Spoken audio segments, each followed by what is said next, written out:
مولده معسم مبارك محترم تعصيمه ينعتم على سوي التقدم.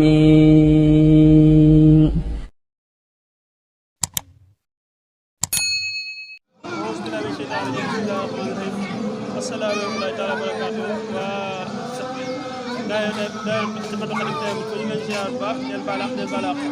xanaa di kontaanaat bu baax rek sant yàlla bu baax ba ñu fekkee atam ren nii comme ñu fekkoon daaw daayira xidmatou xadim bu Touba Taïba bu Touba nag dañoo baaxoo sa kat yoon di màggal safar yi comme ni ko sëñ bi joxee ndigal bu nee tey la premier safar ñu commencé liggéey bi ba màggal liggéey boo gisee tamit tey ci la nekkaat ndaxte sëñ Touba moom bis bii nga xam ne moom lay màgg mi 18 safar mooy mën na ne mooy indépendance yoonu murid tam ci lan amee lépp c'est le départ en nit di Cheikh ci la sëñ bi déparé dem di liggéey yoonu bi waaw kon nag saa su yegsee moo tax comme bañ jotee ndigal Cheikh Mountakha Mbacké boobu ba léegi moo tax ñu nekk si tey jii di premier safar nag ku ne xam ne premier safar day def ba kaan màggal ren nag ay soppeeku da si am ndax dañ ko gën a yaatalaat boo gisee liggéey bi dañ doon def benn dañ ko gën a def ñaar ndaxte yow suñu tubaab moom wax nañ ne moom président fait toujours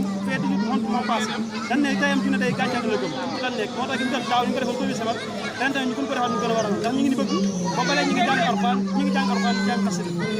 instant premier safar jot nañ commencé bernde yi boo gisee Baye Fall instant bi ñu ngi nii nekk si café gis nga ñu ngi di waaj a yëkkati café gi moom ñu waajal kese yooyu ñoo bëgg mu ànd ak xasida yi bu gaa yëkkati xasida yi café gi dañuy di dox